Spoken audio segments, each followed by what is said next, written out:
الحمد لله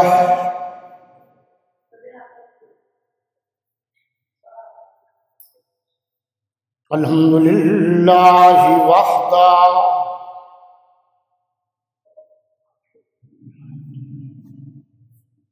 والصلاة والسلام على من لا نبي بعده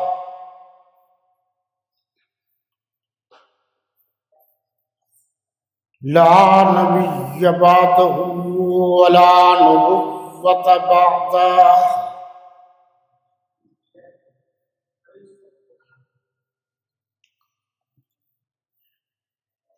ولا رسول بعده ولا رسالة بعده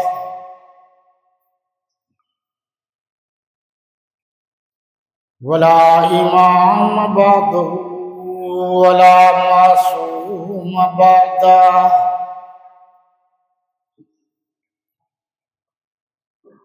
ولا أمة بعد أمتي ولا شريعة بعد شريعتي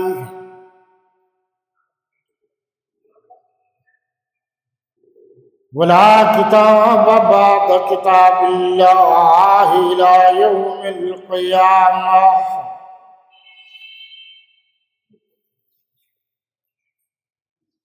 والصلاة والسلام على أحسن الأبيض العدد الأشرف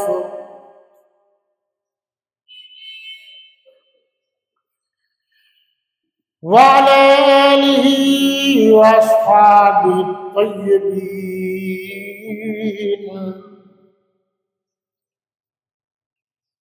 الطيبين الطاهرين الراشدين المهديين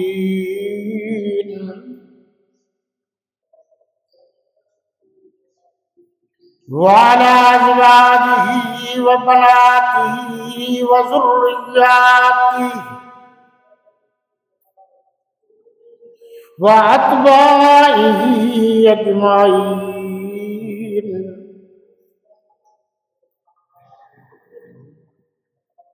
أما بعد فأعوذ بالله من الشيطان الرجيم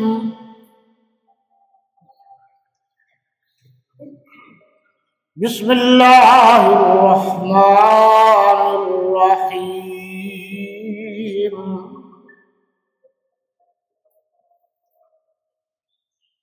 أرأيت الذي يكذب بالدين فذلك الذي يدعو اليتيم ولا يحض على طعام المسكين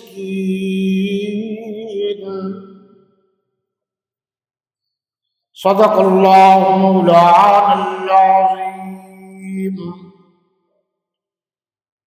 وصدق رسوله النبي الكريم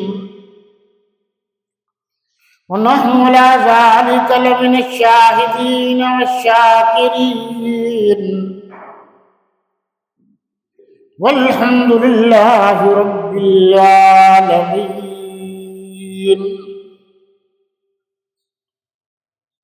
اللهم صل على محمد وعلى آل محمد كما صليت على إبراهيم وعلى آل إبراهيم إنك حميد مجيد اللهم بارك على محمد وعلى آل محمد كما باركت على إبراهيم وعلى آل إبراهيم إنك حميد مجيد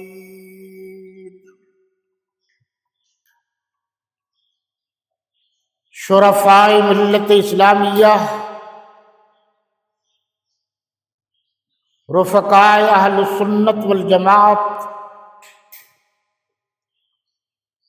گرامی قدر سامعین و حاضرین و ناظرین،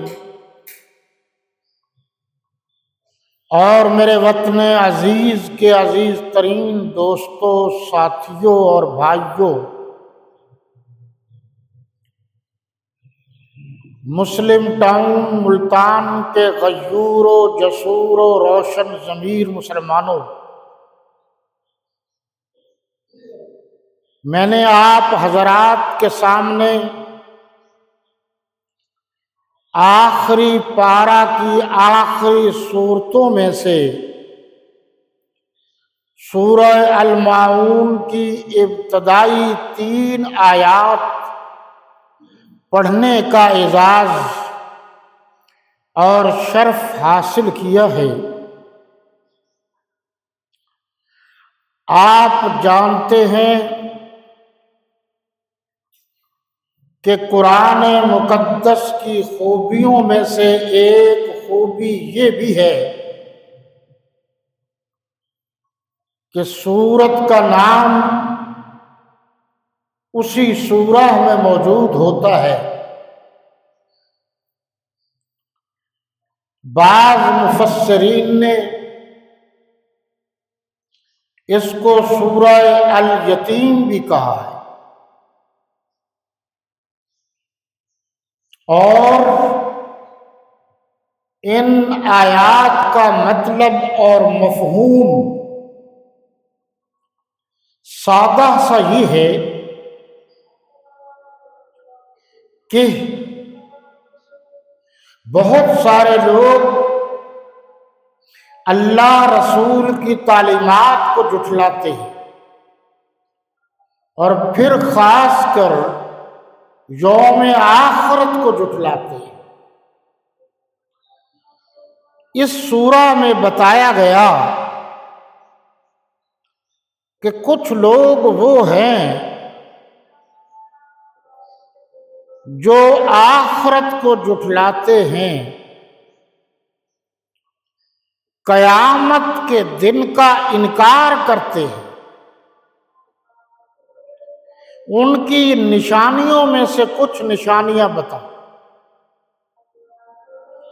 فرمایا ایک تو یہ ہے کہ وہ یتیم کو دھکے دیتے ہیں، اور ایک یہ ہے کہ مسکین، معذور، ضرورت مند، اپاہج، لنگڑا، لولا، بیکار آدمی ظاہری اعتبار سے اس کی مدد بھی نہیں کرتے۔ آگے بتایا گیا کہ وہ نمازی، ان کے لیے بھی ہلاکت ہے جو 2 نمبر کام کرتے ہیں۔ بظاہر تو بڑے نیک اور پارسا ہیں، اور اگر کوئی آدمی ان سے معمولی سے معمولی چیز مانگ لے تو وہ دینے کو تیار نہیں ہے۔ یعنی معاشرے کی اصلاح کے لیے،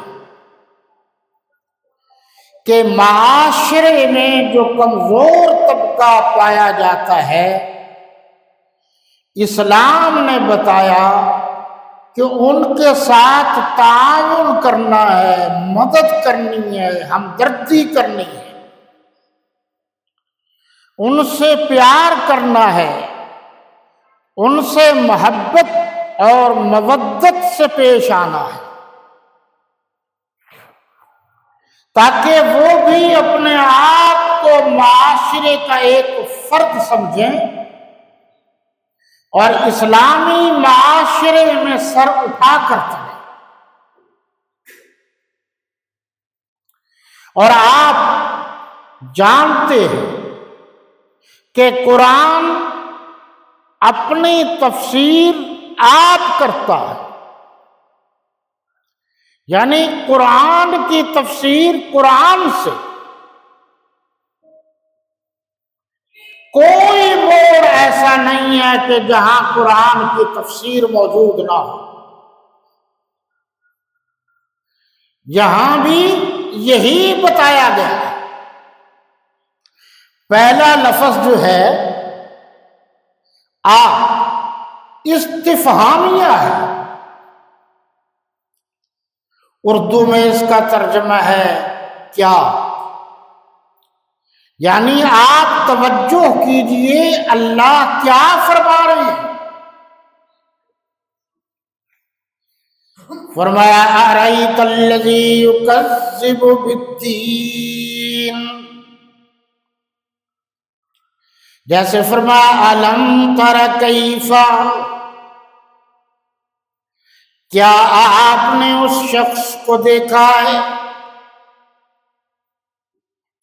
یکذب جو جھٹلاتا ہے، بالدین روز حشر کو، روز محشر کو، روز قیامت کو۔ قرآن نے کہا ہے مالک یوم الدین، اللہ وہ ہے جو قیامت کے دن کا مالک ہے۔ یوم الدین سے مراد یہاں قیامت ہے۔ آپ نے اس شخص کو دیکھا ہے جو قیامت کو جھٹلا رہا ہے، کون ہے وہ؟ فَذَلِكَ الَّذِي يَدْعُو الْيَتِيمَ،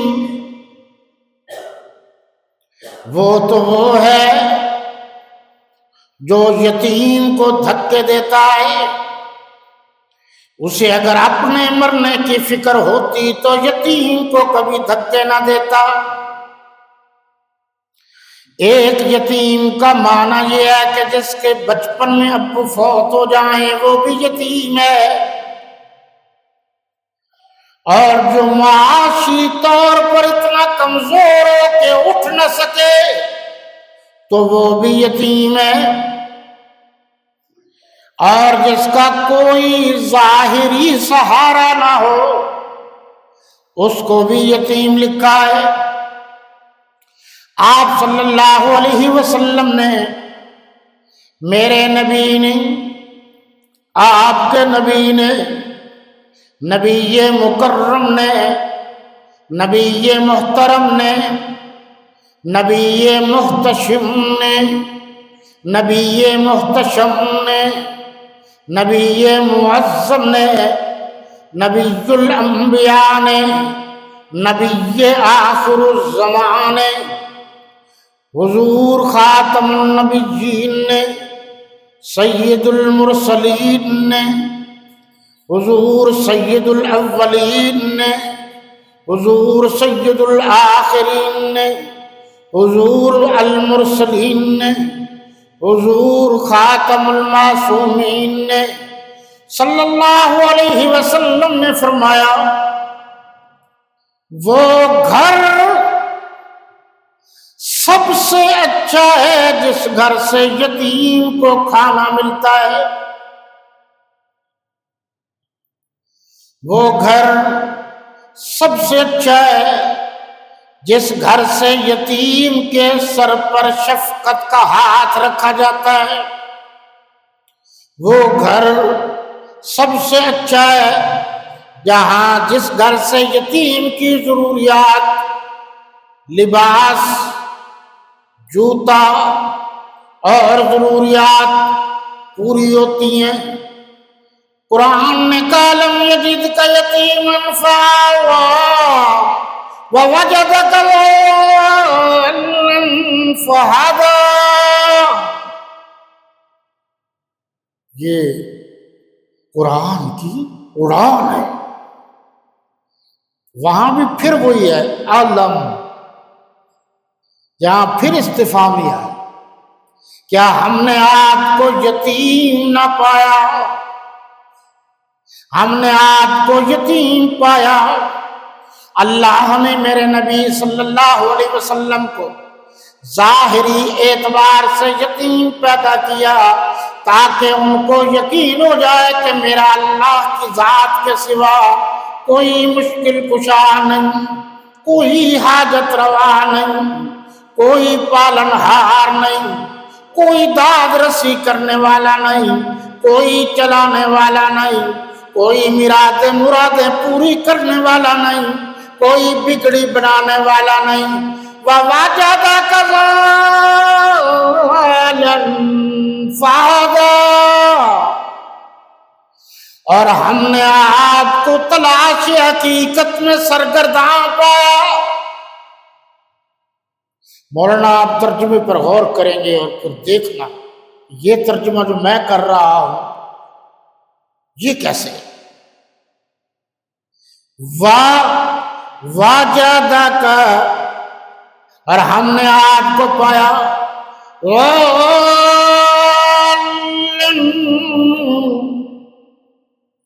تلاش حقیقت میں سرگرداں، فَهَدَىٰ، بس حقیقت تک پہنچا دیا۔ اللہ کے نبی صلی اللہ علیہ وسلم کو کہا جاتا ہے امام الہدا۔ سادہ سا ایمان کا معنی ہے رہبر، خدا کا معنی ہے وہ جگہ جہاں پہنچنا تھا۔ ہدایت کے 3 معنی ہیں، ایک یہ کہ کسی نے راستہ پوچھا تو بتا دیا، ایک یہ کہ کچھ راستے کے اس کے ساتھ چلا تو درمیان میں جا کر بتا دیا، اور ایک یہ کہ منزل تک پہنچا دیا اور کہا کہ یہ ہے آپ کی منزل اور جگہ۔ تو امام الہدا کا معنی یہ ہے وہ منزل، وہ جگہ، وہ جنت جو مقصود ہے اللہ کے نبی نے وہیں پہنچا دیا۔ یہاں بھی میں نے ادیبانہ ترجمہ کیا۔ عام جو عرف عام میں ترجمہ کیا جاتا ہے وہ ذرا کچھ اور ہے۔ آپ صلی اللہ علیہ وسلم نے فرمایا یتیم کی بد دعا سے بچو، اس لیے کہ یتیم کی بد دعا سے اللہ کا عرش ہل جاتا ہے۔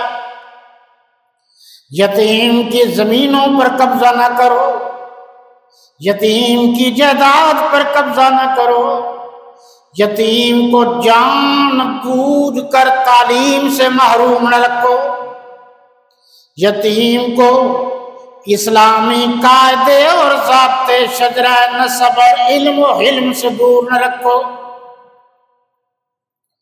ہمارے ہاں کوئی مر جائے تو کہتے ہیں یہ تو یتیم ہو ہی گیا ہے، بڑے ہمدرد بن کر چاچا ماما ان کی زمینوں پر قبضہ کر لیتے ہیں،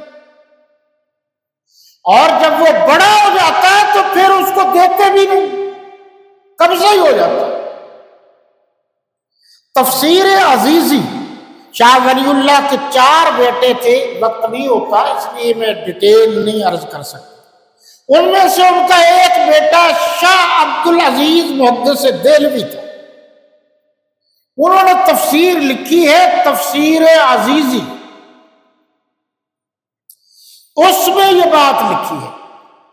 تفسیر حقانی مولانا عبدالحق محدث حقانی، محدث دہلوی نہیں، یہ دونوں دہلی کے تھے، یہ محدث حقانی ہیں، انہوں نے بھی یہ بات لکھی کہ آپ صلی اللہ علیہ وسلم کے پاس ایک یتیم آئے اور آ کر عرض کیا کہ اللہ کے نبی آپ تو جانتے ہیں ابو جہل اس کا طریقہ واردات یہ تھا کہ وہ جو آدمی اس دنیا سے جا رہا ہوتا تھا سکرات اس کو لگی ہوئی ہوتی تھی، وہ پہنچ جاتا تھا اور کہتا تھا اللہ نے مجھے سب کچھ دیا ہوا ہے، اب آپ یہ سارا کچھ مجھے دے جائے تاکہ آپ کا بچہ جب بڑا ہو جائے گا تو میں یہ سامان اس کو دے دوں گا۔ سسٹم کمزور تھا، انہوں نے کہا جی ٹھیک ہے، اب بھائی بڑے آدمی آئے ہوئے ہیں، اللہ کا ان کے پاس دیا ہوا سب کچھ وہ لے لیتا تھا،